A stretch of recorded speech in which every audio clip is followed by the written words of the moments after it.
21. mendeko mugarri zientifikoak. Duela milaka urtetik hona gizakiok zeruari begiratu ahal izan diogu eta beste planeta batzuetan bizitzea nolakoa izango zen imaginatu dugu eta gero eta gertuago gaude horretatik. Baina benetan bizi ahal izango ginetek esate baterako Marten? Galdera horri erantzuteko, lehenik eta behin funtsezko gai bat ebatzi behar dugu. Ura paote dagoen jakin behar dugu.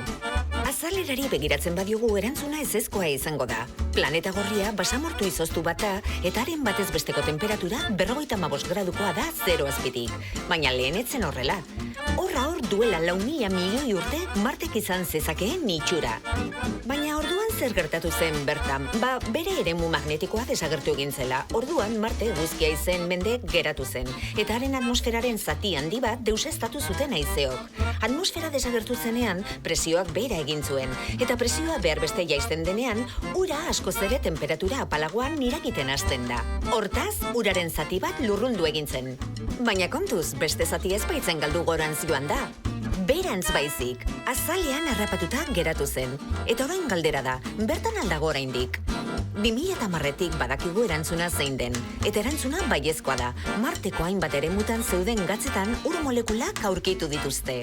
Eta 2018an Europako Espazio Agentziako zientzialariek lurrazpiko aintzira bat aurkitu zuten planetaren hegopoloan. Horrek zer esan nahi du, balitekeela Marten bizitza egotea, eta noizbait guk ere bertan bizitzeko aukera izan dezakegula. Beste kontu bada hori ideia ona ote den.